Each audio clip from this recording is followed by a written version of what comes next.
नमस्कार, मैं उसानी और आप देख रहे हैं डे न्यूज। खबरों की शुरुआत करने से पहले आइए एक नजर डालते हैं उन खबरों पर जो बनी है आज की सुर्खियां।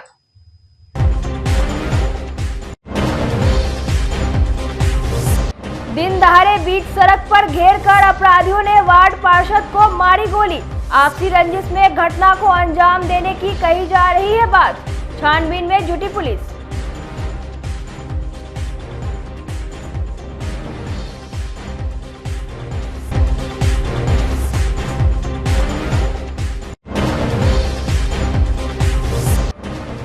कस्तूरबा गांधी बालिका विद्यालय की एक छात्रा की रहस्यमयी मौत। परिजनों में भारी आक्रोश। स्कूल प्रबंधन पर लगाया गंभीर आरोप।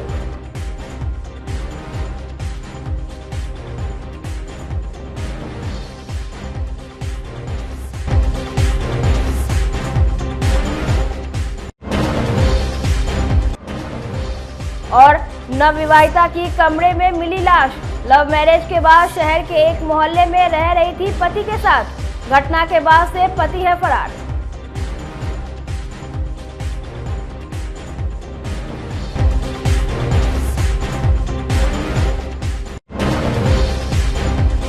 तो ये थी आज की सुर्खियां और अब खबरें विस्तार से। मुजफ्फरपुर में अपराधी बेलगाम हो, जब चाहे जहां चाहे आम से लेकर खास तक को अपनी बंदूक का निशाना बना दे रहे हैं। एक बार फिर पुलिस को खुली चुनौती देते हुए अपराधियों ने एक वार्ड पार्षद को गोली मार दी। घटना सरैया थाना क्षेत्र के मुजफ्फरपुर छपरा मार्ग स्थित डोकरा पुल के पास की है। दिन दहाड़े हुई गोलीबारी की घटना से पूरे इलाके में सनसनी फैल गई। जानकारी के मुताबिक सरैया नगर पंचायत वार्ड नंबर 12 के पार्षद गौरी शंकर सिंह अपनी पत्नी सविता सिंह के साथ बाइक से दवा लाने के लिए कर्जा बाजार जा रहे थे। इसी दौरान डोगरा पुल के पास बाइक सवार दो अपराधियों ने उन्हें आगे से घेर लिया और गोली चला दी। एक गोली लगने के बाद गौरी शंकर वहां से भागने लगे। इसके बाद भी दोनों अपराधी खदेड़ कर एक और गोली मार दी। गोली लगते ही गौरी शंकर वहीं पर गिर गए। स्थानीय लोगों की मदद से उन्हें बैरिया के एक निजी अस्पताल में भर्ती कराया गया। उनके पेट में 2 गोली लगी हुई है। उनकी स्थिति गंभीर है। सूचना पर सरैया पुलिस मौके पर पहुंचकर जांच पड़ताल की। घटना के वक्त मौजूद पत्नी सविता सिंह ने बताया कि गाड़ी रोकते ही एक अपराधी ने फायरिंग शुरू कर दी। वह कुछ समझ पाती इससे पहले गोली मारकर अपराधी भाग निकले। सरैया डीएसपी कुमार चंदन ने कहा कि लूटपाट और आपसी रंजिश सहित सभी बिंदुओं पर जांच की जा रही है। सर, मैं आ रही थी बासुकुंड से डॉक्टर के पास तो बाइक से घेर लिया है। आके डायरेक्ट उन पर निकाल के नलकटुआ हमको लगा है कि कुछ दे रहा है, कोनो अपना आदमी होगा, तो लेके डायरेक्ट चलाने लगा है। यहाँ भी आया है तो हम हाथ लेके गए हैं, ये ऐसे किए हुए थे। फिर हम हाथ लेके ऐसे गए हैं, बोले हैं कि क्या कर रहे हैं भाई साहब, तो कुछ नहीं बोला है। तो हमको मारने के लिए भी आया है, तो फिर छोड़ दिया, थोड़ा देर ऐसे कर लिया और फिर जाके एक बार में मार दिया। मारा तो दोबारा फिर ताना तो भागे, जल्दी से भागे तो पीछा से चला, बहुत दूर तक चहेट के लिए गया। हम लोग बाइक से था, 2 आदमी। मुंह ढके हुए थे? नहीं, मुंह पूरा खुला हुआ था। कुछ लूट भी किया? नहीं, कुछ नहीं। नहीं कुछ नहीं। बोला मारना। हाँ। भाषा का इस्तेमाल कर रहा था? नहीं, कुछ भाषा नहीं। डायरेक्ट बाइक रुकाया है और वही भिरा दिया है। हम लोग कहाँ जा रहे थे? हम लोग ये क्या प्रतापपुर जानते हैं? हाँ। वही हेमोपैथिक के दवा लाने जा रहे हैं। हाँ। अच्छा, दवा लाने के लिए? जी। अब अपना दवा? हाँ, कमर का दर्द है ना, वही दवा लाने गए। इनका किसी से कोई विवाद है? कुछ ऐसा पता चला कि आपको? कुछ नहीं, हम लोग को तो पता नहीं। क्या वो बाल बच्चे हैं आपके? 2 लड़का है। कब के वार्ड पार्षद है? ये साल भर हो गया। नए बने हैं? हाँ। सरैया थाना अंतर्गत डोकरा पुल के पास करीब 2 बजे एक बाइक सवार अज्ञात अपराध कर्मियों द्वारा एक व्यक्ति को गोली मारी गई, जो उनके पेट से छूकर निकल गई है। फिलहाल वो अभी खतरे से बाहर हैं और घटनास्थल पर सरैया पुलिस पहुंच करके सीसीटीवी कैमरे का अवलोकन किया जा रहा है और जल्द ही हम लोग अपराधियों को गिरफ्तार करेंगे। वार्ड पार्षद है सर, पेशे से क्या होगा? हाँ, वार्ड पार्षद। कुछ रीजन पता चल पाया है घटना? अभी रीजन पता नहीं, उसकी जाँच चल रही है। कस्तूरबा गांधी बालिका विद्यालय की एक छात्रा की मौत के बाद शिक्षा विभाग से लेकर पूरे प्रशासनिक महकमे में हड़कंप मच गया है। घटना मुजफ्फरपुर के गायघाट जारंग स्थित स्कूल की है। गायघाट के ही लक्ष्मण नगर की रहने वाली छात्रा ज्योति कुमारी स्कूल के हॉस्टल में रहकर 8वीं क्लास में पढ़ती थी। बताया गया कि तबीयत खराब होने पर उसे पीएचसी ले जाया गया, जहां से डॉक्टरों ने एसकेएमसीएच रेफर कर दिया। ज्योति को बुखार लगने की बात कही जा रही है। घटना की जानकारी मिलने के बाद कई छात्राओं के परिजन स्कूल पहुंच गए और विद्यालय प्रबंधन पर गंभीर आरोप लगाया। कहा, यहां खाने में गड़बड़ी और धांधली की जाती है। खाने में अक्सर कीड़ा पाए जाने की शिकायत की। परिजनों का आरोप है कि स्कूल के कर्मचारियों के लिए अलग भोजन बनता है और छात्राओं को अलग भोजन बना कर दिया जाता है। मामले की गंभीरता को देखते हुए एसडीओ पूर्वी अमित कुमार खुद स्कूल पहुंचकर जांच पड़ताल की। उन्होंने बताया कि जांच कमेटी के माध्यम से पूरे मामले की जांच की जाएगी। जिला शिक्षा पदाधिकारी भी जांच कमेटी में शामिल रहेंगे। यहाँ एक पता चला है सुबह में कि बच्ची का डेथ हो गया है, समझे ना। वो भी मेडिकल जाने के क्रम में, समझे। और यहाँ का व्यवस्था अच्छा नहीं है। यहाँ की वार्डन जो है अभी अच्छा नहीं है। वो बहुत सामान यहाँ से सेल करती है, बच्चा को खाना ढंग से खिलाती, मेनू के हिसाब से खाना नहीं खिलाती है, समझे ना। और हम लोग डर से नहीं कुछ कहते हैं कि कहती है कि ऐसी केस कर देंगे। इससे पहले भी किंकर जी जो थे आपके पत्रकार, उनको हम 1-2 बार कहे हुए हैं इसी, तो कहे लिखित में दीजिए, लेकिन हम लोग किसान आदमी है, इतना फुर्सत है नहीं।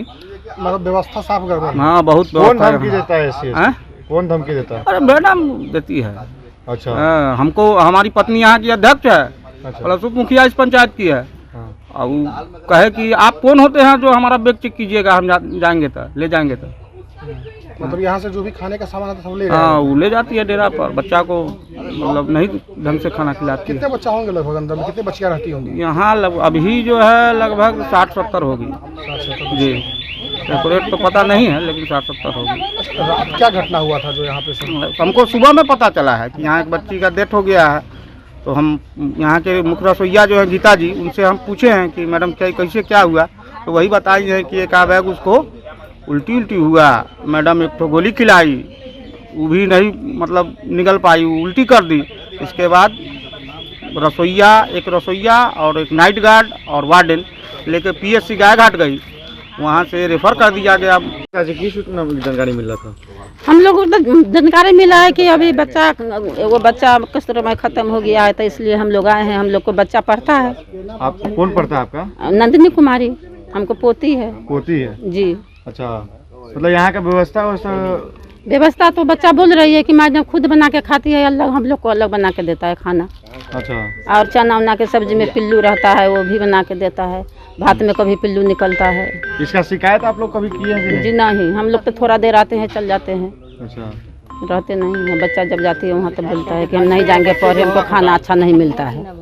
चेकिंग वगैरह आता है तो बच्चे लोग नहीं बोलती है? बच्चे लोग के बोले हमको लोग के बाथरूम में बंद कर देता है। चेकिंग आता है तो बाथरूम में बंद कर बच्चा बोलता है वहाँ जाके। बच्चे का नाम क्या है? चेकिंग वाला में पदाधिकारी बच्चे का क्या नाम है? बच्चा के हम कई बच्चा है, नंदिनी कुमारी। कक्षा 8 की छात्रा थी ज्योति कुमारी नाम की। उनका रात में तबीयत खराब हुआ था, तेज फीवर आया था। उसके बाद इलाज के लिए पीएचसी गायघाट ले जाया गया था। उसके बाद रेफ़र किया गया और उसी दौरान उनकी मौत हुई है। और अब जो भी उसका क्या रीज़न है वो पोस्टमार्टम किया जा रहा है और उसके आधार पे पता चलेगा कि क्या समस्या हुई थी। और वहाँ को कुव्यवस्था को लेकर के यह कह सकते हैं कि जांच कमेटी बनाई गई है, उसका जांच किया जाएगा और जांच में जो भी चीज़ें हैं स्पष्ट आएगी। उसी आधार पे कुछ बाद में नियम अनुसार कार्रवाई की जाएगी। जांच टीम में कौन से? जांच टीम में एक हम हुए और जिला शिक्षा पदाधिकारी हुए। मुजफ्फरपुर में एक नवविवाहिता की संदिग्ध मौत हो गई। कमरे में उसका शव मिलने के बाद पूरे इलाके में सनसनी फैल गई। घटना मिठनपुरा थाना क्षेत्र के 3 कोठिया की है। मृतका की पहचान कांटी थाना क्षेत्र के बहादुरपुर मठिया निवासी राजकिशोर राम की 19 वर्षीय पुत्री अंकिता कुमारी के रूप में हुई।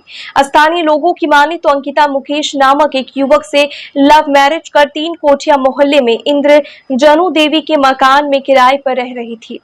बगल की किराएदार ने उसका शव देखकर आसपास के लोगों को सूचित किया। सूचना मिलने पर पुलिस भी पहुंच गई। छानबीन करने के बाद पुलिस ने शव को पोस्टमार्टम के लिए मेडिकल भेज दिया। मृतका का पति मीनापुर इलाके का रहने वाला है। घटना के बाद से पति घर छोड़कर फरार है। इसकी वजह से हत्या की आशंका जाहिर की जा रही है। फिलहाल पुलिस सभी एंगल से जांच कर रही है। हम लोग कुछ भी नहीं देखे, हम लोग की तबीयत खराब था, हम इसीलिए अभी बाबू जो उठी ना छोटी वाली, तो बाबू बोले गए मेरी गोरी आंटी है ना, इंतकाल होगी।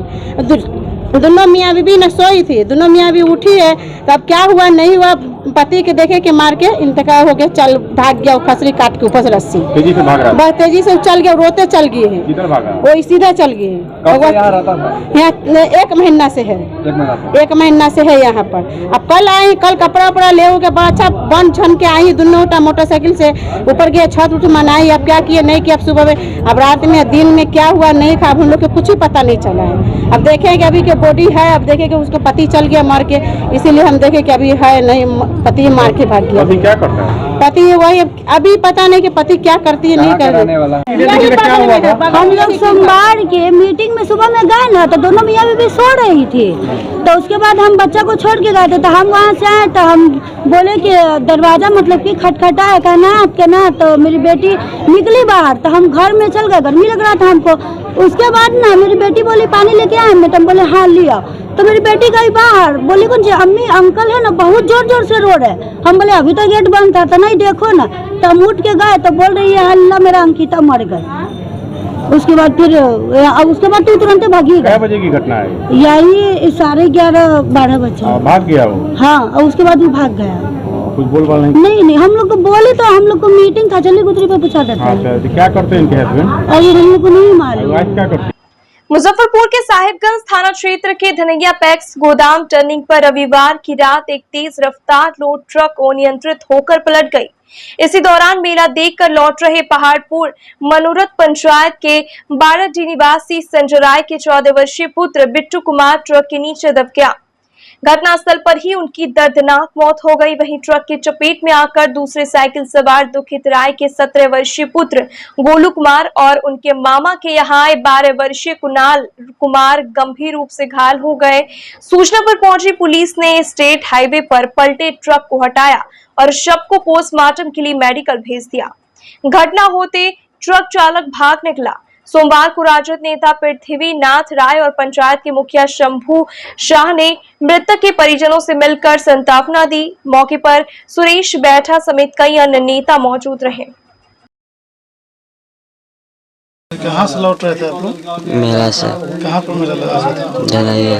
धनैया में साइकिल से लौट रहे थे? जी। कितने आदमी थे? 3 आदमी। 2 साइकिल पर 3 आदमी थे। फिर आगे कैसे क्या? आगे कैसे वो मुझे मालूम नहीं। बोल रहे थे ट्रक से दबे हुए थे। जी। कितने आदमी दबे हुए थे ट्रक से? हम लोग 2 आदमी दबे थे, उसके बाद और बाकी हमको मालूम नहीं है क्या हुआ से। आपको जख्म वगैरह है ना, दर्द है? जी। क्या नाम हो गया आपका? रोहित कुमार। रोहित। पिताजी का नाम? दुखित राय। और ये व्यक्ति है जो ये लड़का भाई है। भाई है अपना भाई है? मौसी का बेटा है। उसका क्या नाम है? कुणाल। उसका घर कहाँ है? थतिया। चकिया? थतिया। कौन थाना पड़ेगा? थाना कथैया। आपका हो गया ये धनैया, कहाँ पड़ेगा ये? थाना साहिबगंज। कौन जो घर आपका है? 12D। 12D पंचायत को जगदीशपुर पहाड़पुर। 3 आदमी थे आपको नाम? जी। 11 बजे रात को लौट रहे थे? वही 11 बज रहा था शायद। यहाँ पहाड़पुर मनोरथ पंचायत के 12D में शंकर राय का पोता शंकर राय का पोता संजय राय का पुत्र महाजग देखने के लिए धनैया में गया था और वहीं से रिटर्न हो रहा था कि उसी में पैक्स गोदाम के नज़दीक ट्रक पलटी मारा, जिसमें शंकर राय के पोता का घटना स्थल पर ही मौत हो गया। लाश पोस्टमार्टम में गया है और 2 आदमी इसमें घायल है। मतलब एक तरह से बहुत ही इस गांव को क्षति हुई है और बहुत दर्दनाक घटना है। यहाँ के लोग परिजन लोग पूरा जो है से अंदर से टूट चुका हुआ है। हम लोग उनके माँ और पिताजी और गांव समाज के तमाम लोगों को यह घटना का सूचना मिलते ही यहाँ पहुँच करके उन लोगों को सांत्वना देने के लिए हम यहाँ आए। जैसा कि आपको भी जानकारी हुई है, धनैया में महायज्ञ लगी हुई है। वहाँ से बाराडी के कुछ बच्चे गए थे महायज्ञ देखने। उधर से लौटने के क्रम में धनैया पैक्स गोदाम के पास तीखा मोड़ है, जहाँ पे ट्रक पलट गई। उसमें एक बच्चा संजय राय का पुत्र दब गया, उसका मौके पर ही मृत्यु हो गई और अन्य 2 बच्चे घायल हैं। यही तो जानकारी प्राप्त हुई। डीएम सुब्रत कुमार सिंह ने सोमवार को अचानक मुजफ्फरपुर सदर अस्पताल में छापा मार दिया। डीएम के पहुंचते पूरे अस्पताल परिसर में खलबली मच गई। निरीक्षण के दौरान अस्पताल की कुव्यवस्था देख डीएम ने कर्मचारियों से लेकर वहां मौजूद अधिकारियों तक की जमकर क्लास लगा दी।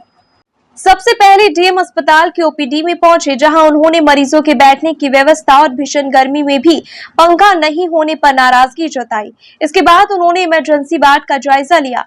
यहां जांच के क्रम में उन्होंने पाया कि इमरजेंसी के मरीजों को इलाज से पहले ही एसकेएमसीएच रेफर किया जा रहा है। डीएम ने अस्पताल के लैब और एक्सरे रूम का भी निरीक्षण किया। कॉरिडोर की बिजली वायरिंग को रोगी कल्याण समिति फंड से मरम्मत कराने का निर्देश उन्होंने अधीक्षक को दिया। इसके बाद डीएम सुब्रत कुमार सिंह ने ब्लड बैंक और चमकी बुखार के लिए बनाए गए कंट्रोल कमांड सेंटर का भी जायजा लिया। यहाँ की व्यवस्था से वे संतुष्ट दिखे। ऑपरेशन थिएटर में मरीज का ऑपरेशन नहीं होने पर डीएम ने एनेस्थीसिया के डॉक्टर को जमकर फटकार लगाई। जिला अधिकारी ने बताया कि सदर अस्पताल के 5 सर्जन और 3 एनेस्थीसिया के डॉक्टर होने के बावजूद ऑपरेशन नहीं हो रहा है। कहा इसके लिए सिविल सर्जन और अधीक्षक से रिपोर्ट मांगी गई है। उन्होंने सख्त लहजे में कहा कि अगर सदर अस्पताल में ऑपरेशन नहीं होगा तो इतने सर्जन क्यों रहेंगे, क्यों नहीं उनका स्थानांतरण दूसरी जगह कर दिया जाए।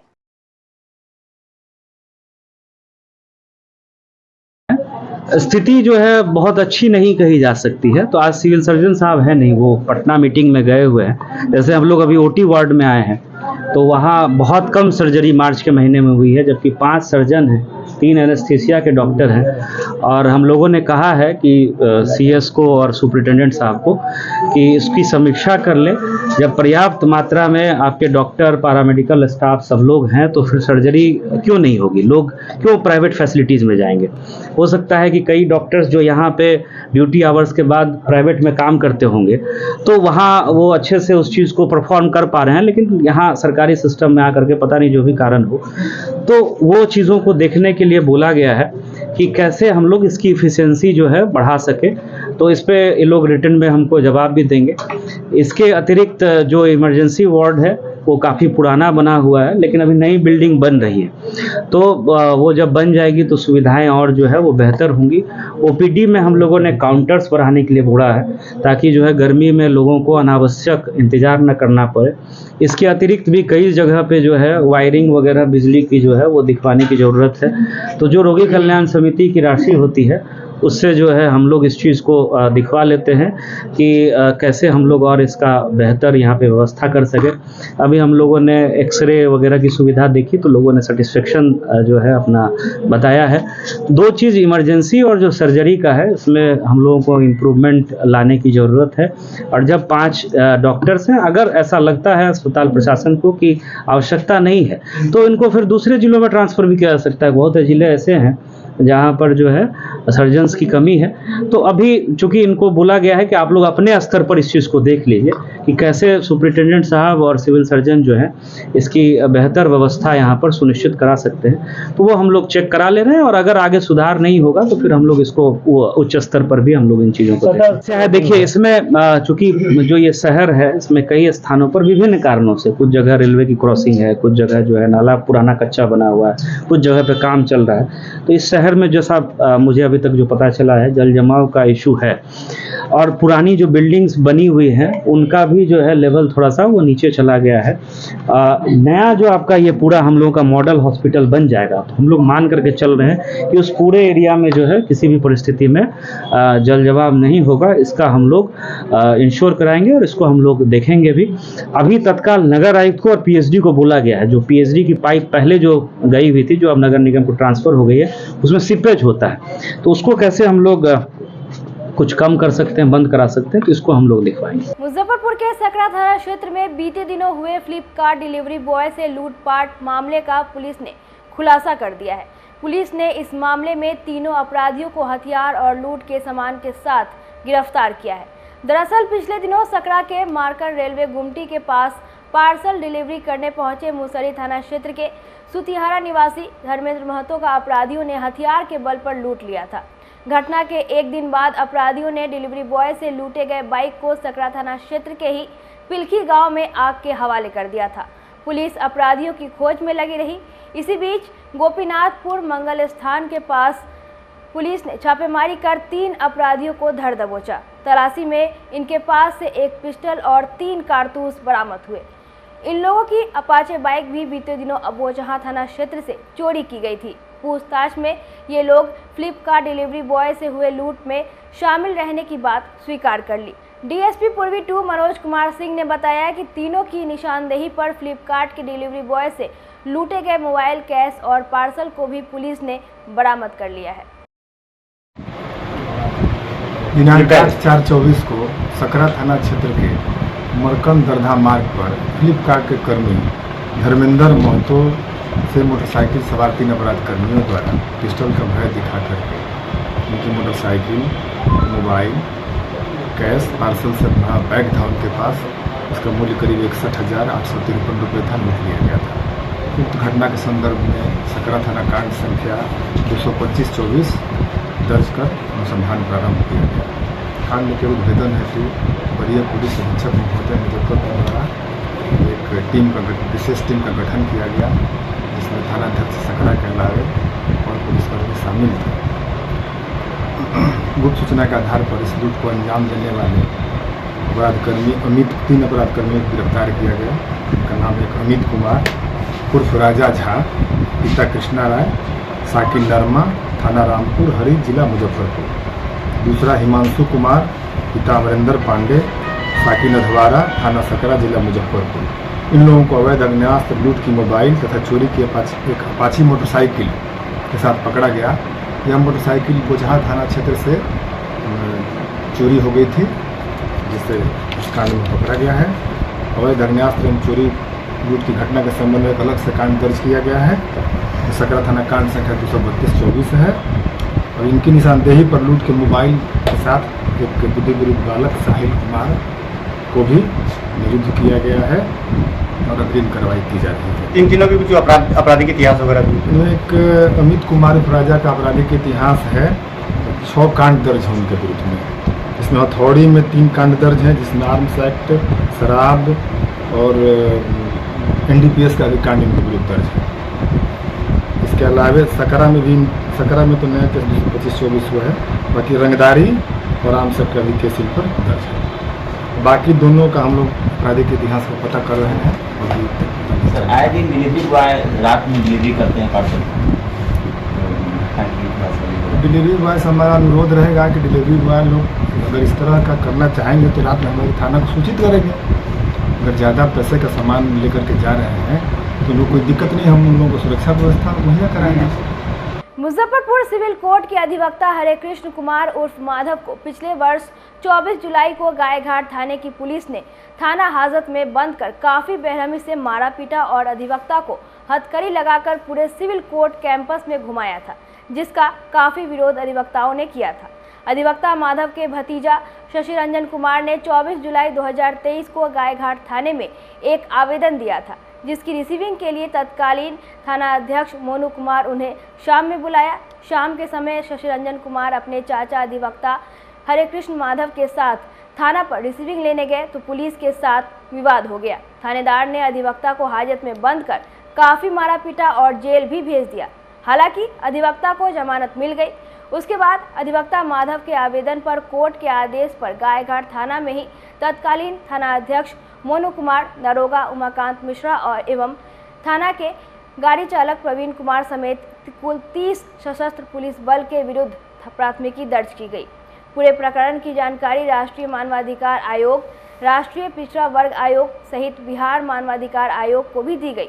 राष्ट्रीय मानवाधिकार आयोग ने बिहार मानवाधिकार आयोग को मामले की जांच कर आवश्यक कार्रवाई करने को कहा और राष्ट्रीय पिछड़ा वर्ग आयोग ने भी अपने स्तर से तहकीकात करना शुरू कर दिया। बिहार राज्य मानवाधिकार आयोग ने मामले को काफ़ी गंभीर माना है और एसएसपी मुजफ्फरपुर से मामले की संबंध में रिपोर्ट की मांग की है। मामले की अगली सुनवाई 29 मई को होनी है। मानवाधिकार अधिवक्ता एसके झा ने बताया कि यह पूरा मामला मानवाधिकार उल्लंघन के अति गंभीर कोटि का मामला है। मामला तो आचार संहिता का केस जब हम जिलाध्यक्ष थे 2015 में, उस समय मझौलिया रोड में सरकारी पोल पर कोई झंडा टंगा हुआ था, उसका था FIR। लेकिन ऐसा पहली बार हुआ। पहले जो इस किस्म का केस अगर रहता था, राजनीतिक केस या आचार संहिता का, तो तत्कालीन थाना प्रभारी खबर करवा देते थे कि ये आपका है, बिल करा लीजिएगा। लेकिन एकाएक रात में 1 बजे कांटी थाना का एक जो दरोगा है वो आया और गिरफ्तार कर लिया। हम कहे कि भाई आप बताइए तो ना, बोलो एक केस है, आप वारंट है, और लिया करके बंद कर दिया। बेल मिली।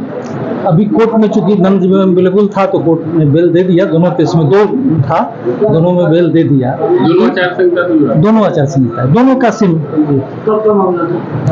15 का 2015 का। तो उस समय 2015 में जो विधानसभा चुनाव हुआ था उसी टाइम का काजी दोनों काजी। तो ये लगता है कि इंटेंशन जो है थाना प्रभारी का कोई ना कोई गड़बड़ है, कहीं ना कहीं से वो मिसगाइड है या इंटेंशन गड़बड़ होगा। हम लोग राजनीतिक लोग हैं और जानबूझ के ऐसा वो किया। पूरा विधानसभा चुनाव के समय का, उस समय अरविंद बाबू बीजेपी के अध्यक्ष थे, झंडा उंडा टंगा हुआ था पोल पर। उसी के संदर्भ में काजीमापुर में 2 FIR की गई थी। ऑलरेडी उसमें पुलिस बेल पर थे और उसमें बाला जो है न इनको सम्मन गया और BW वगैरह निकल गया, जिसके आधार पर कांटी पुलिस ने इनको लाया था। कोर्ट में बेलेबल सेक्शन था, दोनों केस में इनको जमानत पर मुक्त कर दिया गया। जदयू के राष्ट्रीय प्रवक्ता राजीव रंजन सोमवार को मुजफ्फरपुर पहुंचे, जहां जदयू कार्यालय में उनका जोरदार स्वागत किया गया। उन्होंने कांग्रेस और राजद पर जमकर निशाना साधा। उन्होंने कहा कि जिस पार्टी का एक भी MP नहीं है, उस पार्टी के नेता 1 करोड़ रोजगार देने का वादा कर रहे हैं। जदयू नेता ने कहा कि जनता समझ चुकी है, ऐसे लोगों को इस बार भी चुनाव में सबक सिखाएगी। राजीव रंजन ने कहा कि इस बार 40 की 40 सीट जीतेंगे। उन्होंने कहा कि कांग्रेस तो पहले से ही डरी हुई है, अब तक वे बिहार में अपने 6 उम्मीदवार उतारे ही नहीं हैं। इस दौरान जदयू कार्यालय में जदयू महानगर अध्यक्ष अनुपम कुमार के साथ साथ NDA से मुजफ्फरपुर के लोकसभा प्रत्याशी राजभूषण निषाद, लोक जनशक्ति पार्टी रामविलास के जिला अध्यक्ष चुलबुल शाही समेत NDA के दर्जनों नेता मौजूद रहे। कि 2 लाख से जीतते हैं कि 3 लाख से जीतते हैं, इतना ही अंतर और कोई अंतर नहीं है। यहाँ पर लड़ाई नहीं है, मार्जिन की लड़ाई है, कितना मार्जिन से ये जीतते हैं। इसलिए हम आपको कह रहे हैं कांग्रेस वाले डरे हुए हैं। अतः हम तो उनको रिक्वेस्ट करेंगे कि टिकट नहीं दें किसी को। बदनामी और बेइज्जत होने से तो बढ़िया कि भाई हम नहीं देंगे टिकट, नहीं साहब? हाँ सही है। अरे भाई जब हारना ही है तो कैंडिडेट काहे को दे? कैंडिडेट का भी पैसा खर्चा, पार्टी का भी कुछ खर्चा हो जाएगा, मत दो कैंडिडेट। कितनी सीटों पर जीत पाएंगे बिहार में? बिहार में 40 का 40 सीट होगा इस बार। पिछली बार एक सीट 30,000 वोट से हम लोग हार गए थे। इस बार वहाँ भी कोई कंटेस्ट हमारा नहीं है। थर्ड आपको बता दें कि इस बार 40 सीट पर मार्जिन की लड़ाई है। कितना मार्जिन से NDA जीतेगी, इसमें और कोई लड़ाई नहीं है। तीसरी बात बता दें, नीतीश जी या हम नमो नीतीश जो कहिए, जो लोग ये लोग लगातार जितना डेवलपमेंट का काम किए हैं बिहार के कंसर्निंग में, वो अद्वितीय है, उससे ज़्यादा हो नहीं सकता। आप समझ सकते हैं कि कोई इतना रेलवे ट्रैक, इतना रोड, नेशनल हाईवे का हो चाहे स्टेट हाईवे का हो, लगातार बना रहे। वो इंडिया में 3rd पोजीशन है स्टेट में, जिसमें कि नंबर ऑफ किलोमीटर 31,000 किलोमीटर्स पर 1,000 किलोमीटर पे है, यानी इंडिया में 3rd। और आगे कौन है? एक बंगाल है और एक केरल है। यही 2 जगह से 3rd पोजीशन इंडिया में बिहार का है। इसलिए हम ये कह रहे हैं कि बिहार में लगातार केंद्र सरकार के साथ हम लोग लगातार बड़ा अच्छा काम किए हैं पिछले कई सालों से। मैंने कहा था 18 साल में 15 साल उसके साथ रहे, इसलिए कोई दिक्कत नहीं है। अच्छा, आपकी जो कई सीटें हैं जो जिन पर जेडीयू लड़ रही है, चाहे झंझारपुर हो, पूर्णिया हो, सिवान हो, सारी सीटों पर जेडीयू लड़ रही है, उन सीटों पर त्रिकोणीय मुकाबला है, इसका कितना नुकसान होगा? इससे नुकसान थोड़ी, इससे फायदा होगा ना भाई। हमारा वोट कमिटेड है, उन जो हमारा कमिटेड नहीं है वही ना डिवाइड होगा, जो हमारा कमिटेड है थोड़ी डिवाइड होगा। अच्छा, भागलपुर में देखा जा रहा है कि बीजेपी के लोग आपको समर्थन नहीं कर रहे हैं वहाँ पर। देखिए, शुरू में थोड़ा बहुत अड़चन हर जगह रहती है, सब जगह रहती है, लेकिन आपको इतना कह रहे हैं कि पूरा एनडीए यूनाइटेड है और पूरा एनडीए एक साथ काम कर रहा है दूसरे पार्टी के लोग। जैसे आप क्या बताया आपको, उन्होंने कहा दिया कि हम 1 करोड़ देंगे, क्या कहते हैं, नौकरी। अरे भाई, तो पहले अमेंडमेंट करना पड़ेगा ना कॉन्स्टिट्यूशन को, कि जिसका 1 सीट भी नहीं जीते वो भी प्राइम मिनिस्टर हो सकता है, तभी ना वो प्राइम मिनिस्टर हो सकते हैं, और तभी ना 1 करोड़ नौकरी देने की बात कर सकते हैं। जिसके पार्टी का डिपार्टमेंट का मिनिस्टर का भी ऑफिस नहीं गया हो, एजुकेशन मिनिस्टर, उसका दस्तखत नहीं है, क्या कहते हैं, बहाली में, और तब कहते हैं कि सब बहाली हमने कर दी। मुजफ्फरपुर के मधुबनी पताही न्यू बाईपास 4 लेन के पास नवनिर्मित पंचमुखी हनुमान मंदिर में सोमवार को मूर्ति का प्राण प्रतिष्ठा किया गया। इस दौरान हजार श्रद्धालुओं की मौजूदगी रही। 11 अप्रैल से यहां श्री 108 श्री कल्याणेश्वर हनुमंत प्राण प्रतिष्ठा महायज्ञ की शुरुआत कलश यात्रा से की गई।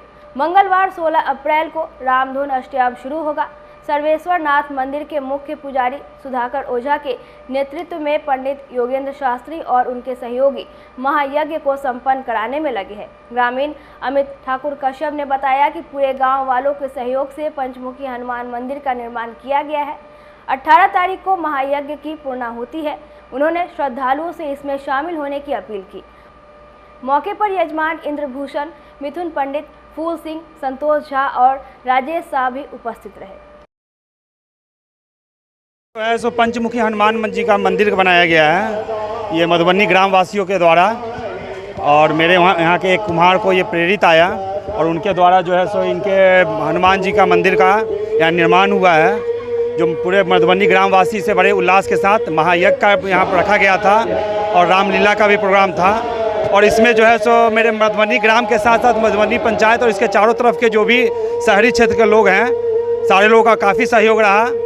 माननीय विधायक से लेकर पूर्व विधायक से लेकर सब लोग यहाँ आए हैं और सब लोगों का सहयोग रहा है। एक सनातन के प्रति एक अच्छे मतलब पहल रही है और मेरे ग्राम के लिए बहुत ही बड़ी बात है कि इधर पंचमुखी हनुमान मंदिर का कहीं मंदिर नहीं था तो निर्माण किया गया है और बड़ी ही आस्था और भीड़ उल्लास के साथ यहाँ पे इनका पूजन किया जा रहा है। और आज इनका प्राण प्रतिष्ठा था जिसमें सारे लोग आमंत्रित थे और पूरे ग्राम का आप देख ही रहे हैं। आज ये भीड़ देख रहे हैं, भीड़ जो उमड़ी हुई है जो मेरे पंचमुखी हनुमान मंदिर के लिए, तो इसमें हम लोगों का काफ़ी दिनों से चल रहा था ये, और इसमें ग्रामवासियों ने काफ़ी सहयोग किया।